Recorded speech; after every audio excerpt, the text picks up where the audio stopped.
Amis téléspectateurs, bonjour. Vous êtes dans l'émission de Face à l'Afrique. Face à l'Afrique, aujourd'hui, nous allons aborder un sujet de la coopération militaire entre la France et les pays africains. Alors, cette coopération est équilibrée ou pas, on va le savoir. Alors, pour ces débats extrêmement importants, nous avons des invités sur ce plateau.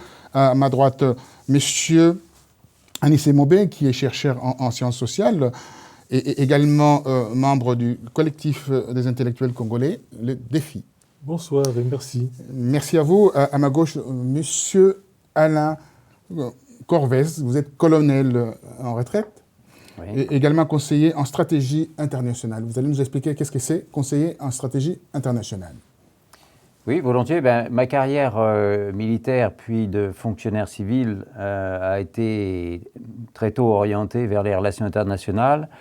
Et j'ai évolué dans ce domaine, l'essentiel de ma vie active, en travaillant dans des ministères français, pour le gouvernement français, dans différents ministères, la défense, l'intérieur, les affaires étrangères, l'essentiel de ma carrière.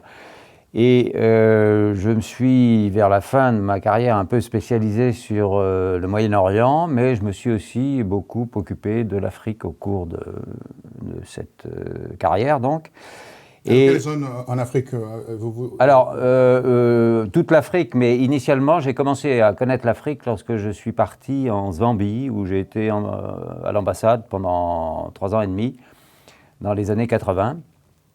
Et puis ensuite, je suis revenu, j'ai fait tout autre chose et je me suis occupé ensuite à nouveau de l'Afrique lorsque j'étais conseiller relations internationales au ministère de l'Intérieur. Et là, je me suis occupé de l'Afrique anglophone, mais également de l'Afrique francophone.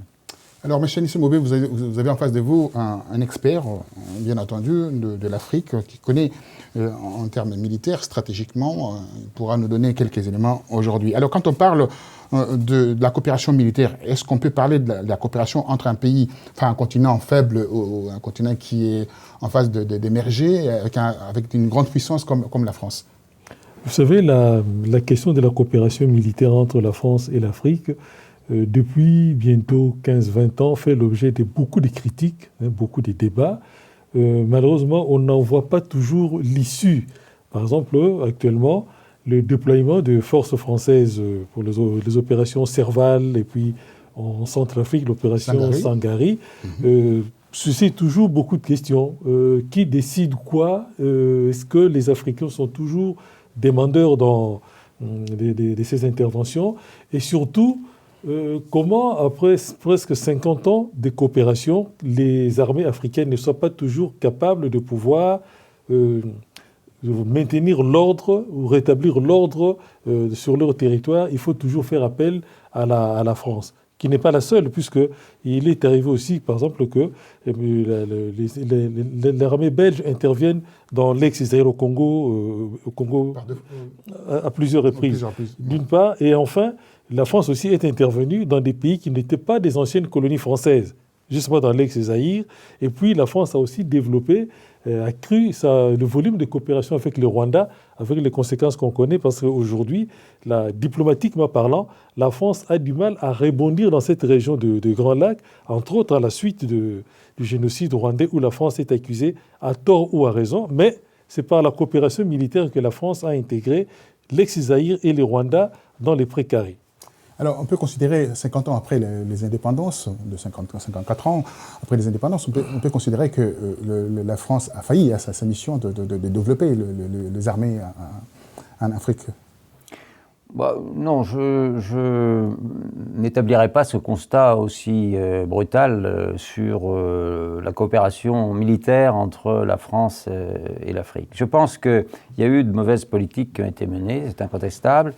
Mais je le sais, pour les connaître de façon personnelle, il y a dans l'administration française, qu'elle soit civile ou militaire, l'administration au sens large, il y a énormément de gens, on les appelle les Africains d'ailleurs, qui connaissent et qui aiment l'ensemble des pays africains et qui ont énormément de relations avec l'Afrique. Et ces gens-là, hélas, n'ont pas toujours été écoutés dans les conseils qu'ils prodiguaient aux dirigeants politiques pour mener cette politique de coopération avec l'Afrique.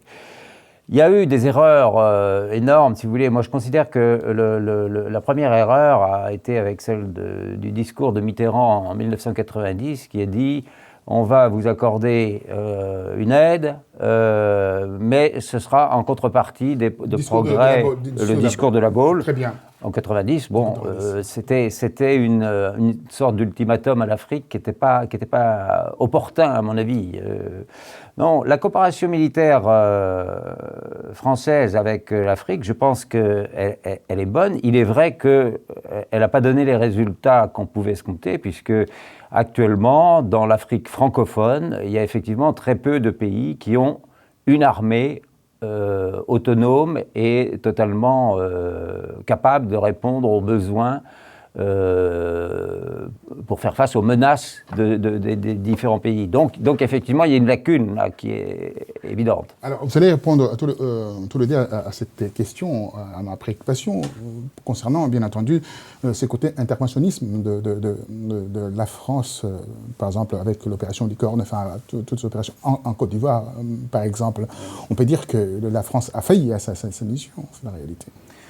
Non, elle n'a pas totalement failli. D'abord, je voudrais rappeler que les interventions militaires françaises en Afrique, quel que soit le nom de code qu'on leur ait donné, Sangaré, Serval. Je suis un peu fatigué en ce moment, j'oublie Serval. Ces interventions ont toujours eu lieu à la demande des dirigeants africains des différents pays qui avaient une menace à laquelle ils étaient confrontés et qui n'arrivaient pas à y faire face seuls. Donc le gouvernement français, et c'est surtout finalement depuis la présidence Hollande que ces interventions se sont multipliées, a répondu d'abord aux accords de coopération, aux accords militaires qui existaient entre les deux pays, et est intervenu plusieurs fois. Alors je pense quand même qu'il y a eu des succès, notamment la première intervention militaire qui menaçait la Centrafrique. Cette première intervention militaire a mis un arrêt à la poussée des rebelles islamistes qui voulaient s'emparer des Séléka, qui voulaient s'emparer de la capitale. Donc, ce n'est pas un échec total. En revanche, il est vrai que si on veut considérer cette coopération dans le long terme, il faudra trouver une autre façon de procéder. Elle est d'ailleurs en train de se mettre en place, puisque, et à mon avis c'est le meilleur moyen, il y a actuellement, je crois, 9 écoles de formation. C'est à la fois l'Union européenne, mais c'est essentiellement piloté par la France. Il y a 9 écoles de formation qui ont été créées. Bon, il y en avait déjà une ou deux, je crois, qui existaient.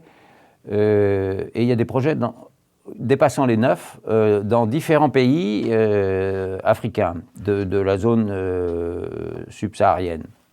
Et ces écoles, il y en a de formation d'officiers, d'autres de sous-officiers, d'autres de médecins militaires, d'infirmiers militaires, ainsi de suite. Donc des écoles de formation de cadres des pays africains. Ça, c'est une bonne chose parce que ça aura pour but de faire monter en puissance les possibilités propres des différents pays de la région. Alors, qu'est-ce qu'on peut observer par rapport à la présence militaire en Afrique? On voit, il y a la présence militaire française, mais au-delà de cette présence, il y a beaucoup de troubles, il y a encore des rébellions dans des zones où la France a une mainmise en termes de l'ancienne colonie. Comment on peut voir cela? Comment on peut analyser cela? Oui, je crois qu'il y a 3 points sur lesquels il faut insister. Oui, la France intervient à la demande des autorités du pays. Mais d'abord, sur quelle base? Quelles sont ces autorités? Puisque le colonel vient de citer l'exemple de la Côte d'Ivoire et puis de Centrafrique. Oui, mais les interventions ne commencent pas à ce moment-là, les interventions françaises en Afrique. En 1964, au mois de février, l'armée française intervient pour remettre au pouvoir Léon-Mba, qui avait été renversé sans effusion de sang. Et d'ailleurs, cette intervention, c'est quelque chose de très dramatique parce que les officiers français qui commandaient les troupes d'assaut Parmi eux, il y avait des camarades de promotion, des officiers gabonais qui avaient fait le coup d'État. Il y a même eu un dialogue assez pathétique de l'officier français disant à son camarade, écoutez, j'étais dans mon viseur, laisse tomber tout cela. L'autre lui dit, je suis dans mon pays. Si tu penses faire ton devoir alors que tu n'es pas gabonais au Gabon, tu fais ton devoir. Ça, c'est en 64, février 64.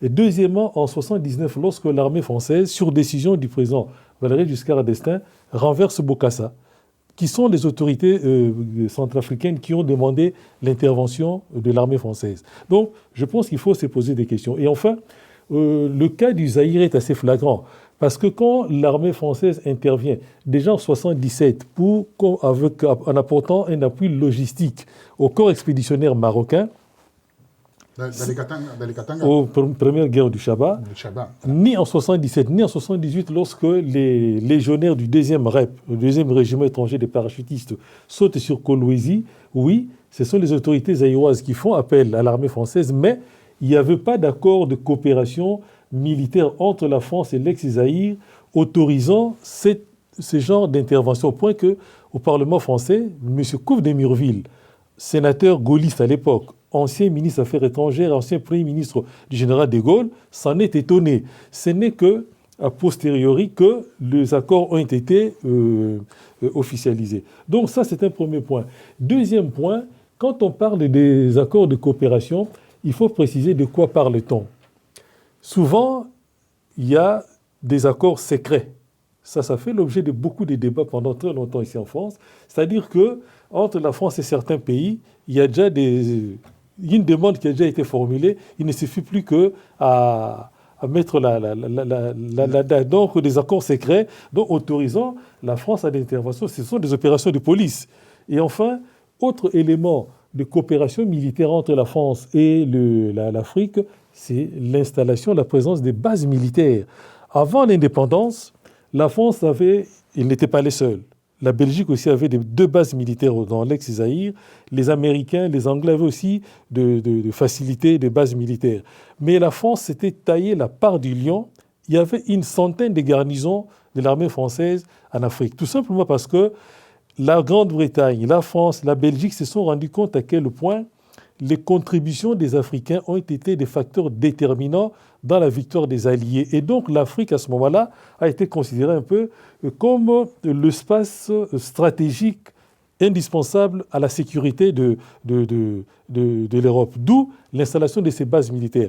Et la France, vraiment, en Afrique du Nord, il y avait la base de Bizerte en Tunisie, qui a été évacuée au terme des combats très sanglants entre les Français et les Tunisiens. Et puis, il y avait d'autres bases, par exemple Djibouti, Diego Suarez, Dakar, Bangui, Libreville, c'est-à-dire mais vraiment une présence militaire massive qui avait aussi des effets de conséquences sur le plan à la fois géopolitique, géostratégique, mais aussi diplomatique, puisque ça permettait de contrôler les régimes en place.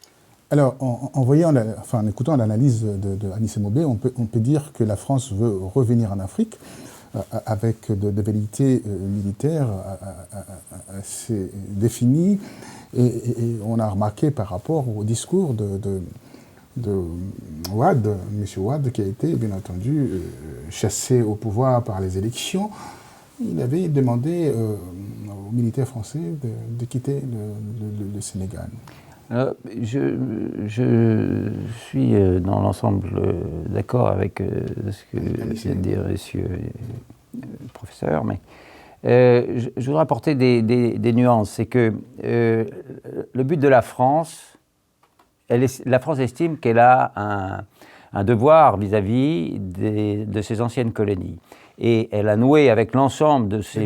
Quel devoir Pardonnez-moi, vous allez continuer. Un devoir parce qu'elle a créé des liens avec ces pays qui sont importants. Donc, la France ne peut pas dire « je me désintéresse de l'Afrique, je m'en vais et débrouillez-vous tout seul ». Or, il y a une demande très forte de la part des différents pays africains pour une présence française. S'il y a des bases préétablies militaires dans différents pays africains, c'est à la demande des différents pays. Le problème est que la France ne doit pas s'immiscer dans les querelles politiques internes au pays. Ça, c'est très difficile parce que vous pensez bien que quand il y a une rébellion dans un pays, peut-être que c'est la rébellion qui a raison sur le plan, je dirais, de l'avenir, de l'histoire, des droits qu'elle défend, contre un gouvernement autoritaire.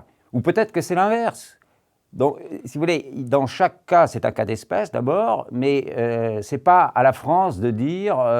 moi, je considère, par exemple, que vous avez parlé de la Côte d'Ivoire, je considère que c'était une erreur de notre part de favoriser un camp par rapport à un autre.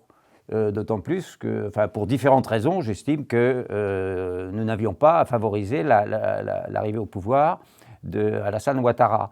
Mais les dirigeants de l'époque ont jugé le camp différemment, puisqu'ils ont décidé, c'est eux qui ont facilité le départ de Gbagbo et l'arrivée de Ouattara. Chaque cas est un cas d'espèce, mais je veux dire, dans tous les cas, c'est toujours une demande qui vient des Africains, parce que il y a des liens tellement forts entre l'Afrique et la France. Vous savez, un Ivoirien, quand il est sur les Champs-Élysées à Paris, souvent il a fait ses études à la Sorbonne avant, ou même s'il n'a pas fait la Sorbonne, s'il a fait quoi que ce soit, mais un Ivoirien qui se promène sur les Champs-Élysées, il considère qu'il est chez lui. Et moi je trouve ça très, très sympathique, mais ce qui veut dire que quand les Ivoiriens sont en Côte d'Ivoire, que les Centrafricains sont en Centrafrique, que les Congolais même, parce que les Congolais, non pas de Brazzaville bien sûr, mais aussi de Kinshasa, ils considèrent que c'est le devoir du gouvernement français et donc de la force militaire française d'intervenir pour régler les problèmes qu'il pourrait y avoir en Afrique. Je voudrais faire remarquer d'ailleurs à cet égard qu'on s'est désengagé par rapport à la présence que nous avions avant, qui était moins massive, sauf évidemment les retours pour les opérations particulières qu'on a évoquées tout à l'heure. Mais si on s'en va, on voit bien que ce sont... vous connaissez l'Africom. J'allais en parler de l'Africom. Alors je défleure votre sujet, mais oui. Ce soir justement, j'ai une rencontre avec l'Américain qui est l'ambassadeur Philippe, qui est le numéro 2 d'Africom, dans une réunion à l'American University of Paris. Et l'Africom s'est installé en Afrique il y a 10 ans, il n'y avait personne, point de vue américain. Avec l'aide de la France, parce que l'Africom aujourd'hui... Bah oui, parce que la France a dit, puisque les Africains nous reprochent notre présence trop importante, enfin, je schématise, mais puisque les Africains nous reprochent notre présence trop importante, des différents gouvernements, Hollande, mais Sarkozy avant, et d'autres qui ont dit, bon, ben, on va faire une petite place et on va se retirer, on va laisser les Américains. Les Américains, bien sûr, se sont installés en différents endroits. Ils ont eu des problèmes, puisque vous savez que leur QG, comme on dit, quartier général, il n'est pas installé en Afrique, mais il est installé en Allemagne. Pour le moment, ils sont en train de s'installer. Ils sont en train de basculer. Voilà, ils sont en train de basculer, voilà. Il faut bien spécifier. Mais donc, ce que je veux dire, c'est que la présence américaine en Afrique, elle n'est pas si bien accueillie que ça, finalement, par les Africains, parce que j'ai beaucoup d'échos qui disent qu'il y a des difficultés, et c'est la raison initiale pour laquelle ils sont installés en Allemagne et non pas dans un pays africain. Alors, 30 ans après votre retour en France, après avoir quitté l'Afrique, le bilan que faites-vous de cette présence militaire, la coopération militaire entre la France et l'Afrique, c'est une catastrophe? Non, je ne dis pas que c'était une catastrophe. Je pense qu'il y a eu des erreurs de commises, c'est incontestable, mais je crois que, d'abord, c'est l'histoire, on ne pouvait pas faire autrement. Hein. L'histoire, c'est toujours le dominant qui dit, voilà, je dois vous asservir. En fait, c'est un peu cela. Quand vous donnez l'exemple sur la Centrafrique, c'est un échec patent par rapport à la force Sangaris et la MINUSCA qui seconde, en fait, qui appuie la force Sangaris. Ils ont laissé les gens s'entretuer comme ça, sans bouger. Ouais, ils ont laissé sans bouger. Moi, j'étais en Centrafrique et je parle en connaissance des causes d'ailleurs. Oui, mais est-ce qu'une intervention plutôt était possible? Je ne sais pas. Je ne connais pas bien la situation, le déroulement de l'opération, comment elle a été déclenchée, ainsi de suite. Ce que je sais, c'est que il y avait une menace et qu'il y a eu une intervention pour mettre un terme au combat. Il me semble qu'aujourd'hui, il y a quand même une sorte de cessez-le-feu, enfin en tout cas avec 15 rébellions, voilà, le pays est morcelé. Enfin, oui, non, mais ça, l'opération, effectivement, n'a pas ramené l'unité politique au pays, c'est certain.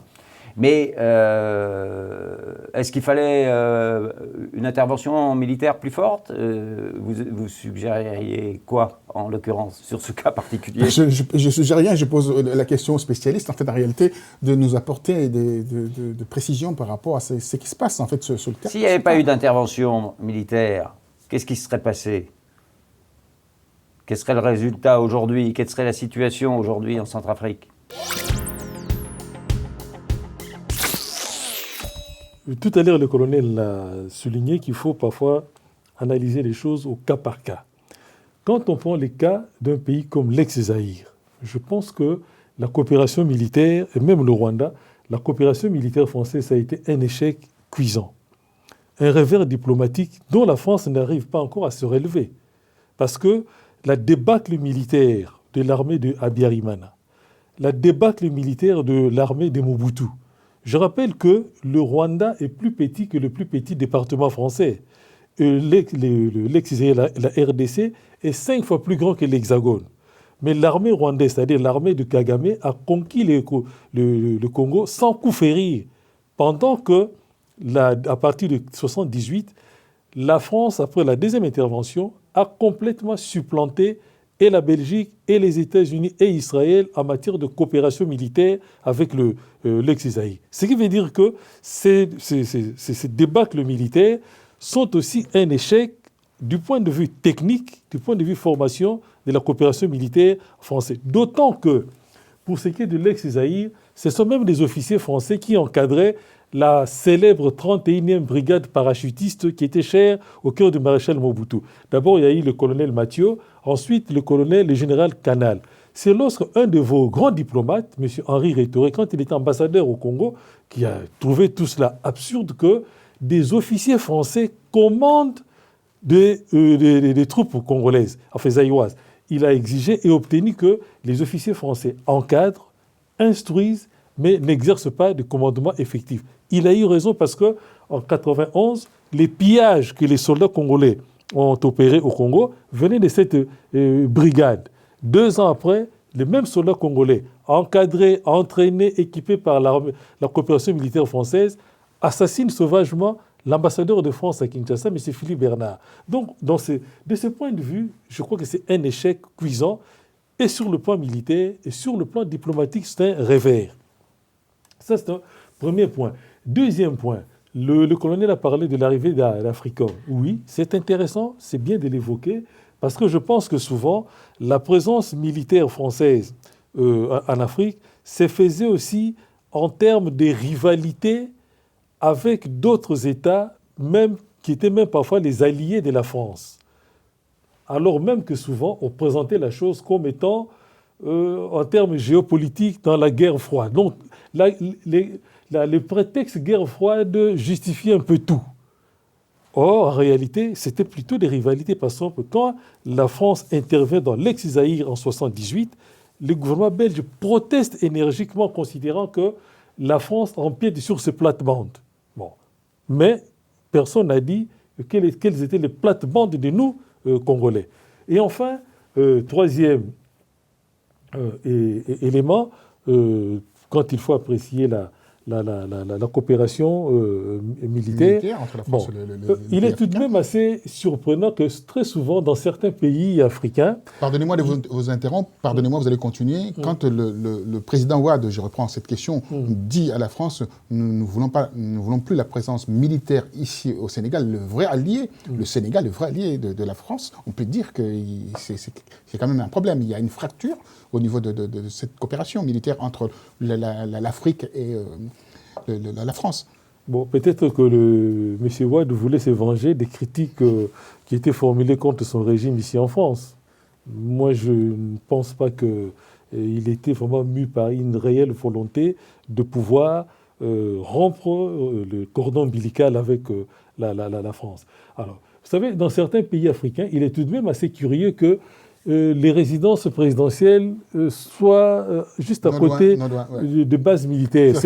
Et tout le monde sait qu'il y avait un couloir toujours souterrain reliant la chambre à coucher du chef de l'État avec la chambre à coucher du commandant de la base militaire. C'est quand même assez curieux tout ça. Alors, comment vous pouvez répondre à cela? Est-ce que c'est vrai ces affirmations, enfin ces allégations, je ne sais pas. Je ne sais pas, je ne suis pas dans les secrets, non pas des dieux, mais des dieux africains. Des dieux africains. Non, mais moi je crois que, pour parler globalement, parce qu'il faut voir où on en est aujourd'hui sur cette coopération militaire. Voilà, vous devez répondre à cela. Avec l'Afrique. Oui, mais dites-moi, avec l'Afrique. Oui, avec l'Afrique. Vous allez continuer, on va terminer dans 5 minutes. Vous allez continuer. Dites-moi, quand on voit des exactions de forces d'intervention de la France, dans des pays comme en Centrafrique. Ou même Côte d'Ivoire aussi. En Côte d'Ivoire, c'est également. Au Burkina Faso, on peut se dire que ça pose un réel problème. Oui, écoutez, ça, je crois que c'est vraiment les histoires d'abus sexuels là, auxquelles vous faites allusion. Oui. Moi, je pense que c'est un épiphénomène. Premièrement, il n'a pas été jugé pour le moment. Non, on n'a pas les éléments. Il y a des accusations. Il y a des accusations. Il y a des rapports des Nations Unies assez... Mais justement, les Nations Unies ont pris en main l'affaire. On n'a pas les résultats de ces accusations. On ne sait pas ce qu'il en est en réalité. Bon, il est possible qu'il y ait eu quelque chose. Ils ont été suspendus, les militaires qui ont commis des actions, par exemple, au Burkina Faso, avec les enfants de 3-5 ans. Oui, puisqu'ils sont sous le coup d'une enquête. Mais pour le moment, les résultats de l'enquête, on ne les connaît pas. On ne sait pas si les accusations sont vraies en totalité ou seulement en partie. Donc, pour le moment, je dirais que moi, je ne me prononcerai pas là-dessus. Et puis, je dis que ce sont des épiphénomènes, en ce sens que ce sont pas des incidents, mais des... Isolés de comportement isolés de comportement, mais qui, hélas, se produisent partout dans le monde et partout où il y a vous l'excusez comme ça dans ce contexte-là? Je ne l'excuse pas, bien entendu. Je ne l'excuse pas, je ne pardonne pas, mais je veux dire, il ne faut pas faire un bilan de la coopération militaire française avec l'Afrique sur l'Afrique centrale, à partir de ça. Je suis monté d'ailleurs. Voilà. Oui, il ne faut pas faire un bilan de la coopération militaire française vis-à-vis de l'Afrique sur ces incidents regrettables, c'est certain, mais je répète d'ailleurs, on ne connaît pas pour le moment la véracité totale de ces éléments. Alors, les bilans maintenant actuels, pour aller à la fin de notre émission, les bilans entre la coopération entre les deux continents, en fait, pour la France et le continent africain. Ouais. Moi, je pense qu'aujourd'hui, la coopération militaire française avec l'Afrique s'oriente dans une bonne direction. C'est premièrement que, tout en gardant les liens très forts qu'il y a entre les différents pays africains et le gouvernement français, et le président Hollande est d'autant plus partisan de cette coopération qu'il est très bas dans les sondages, mais chaque fois qu'il fait une opération militaire, d'un seul coup, il remonte un peu dans les sondages. Donc, on voit bien, là, il parle à nouveau d'intervenir au Moyen-Orient, que le président socialiste Hollande est très amateur d'intervention militaire. Et alors, il insiste toujours, parce qu'il est socialiste, les droits de l'homme, le respect de la personne humaine, ainsi de suite, il insiste toujours pour dire que c'est au profit des Africains et à la demande des dirigeants africains. L'orientation, comme je l'ai dit en début de votre émission, l'orientation de la coopération militaire française est de déléguer le plus possible et de plus en plus aux responsables militaires des différents pays africains la constitution des armées, la structuration des différentes couches militaires du pays et notamment toutes les écoles de formation auxquelles j'ai fait allusion. J'ai dit 9, mais je pense que maintenant ça a dépassé ce chiffre, mais comme je ne sais pas le chiffre exact, je ne peux pas le citer. Mais ces écoles de formation qui sont des écoles où des officiers ou sous-officiers français, enfin des spécialistes français, des spécialistes européens et des spécialistes militaires et des spécialistes africains de chaque pays se mettent ensemble pour former une élite de jeunes spécialistes militaires africains. Je dis spécialistes parce qu'il y aura des soldats de base, mais il y aura des officiers, des sous-officiers, des médecins, des pharmaciens, toutes les spécialités militaires que couvre la coopération militaire. Et ça, c'est une bonne direction.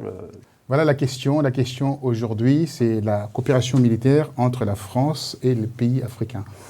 Forcément, on peut constater à travers cette coopération, il y a des avancées, comme les colonels viennent de souligner. Il y a aussi quelques problèmes. Effectivement, c'est une machine qui se met en place.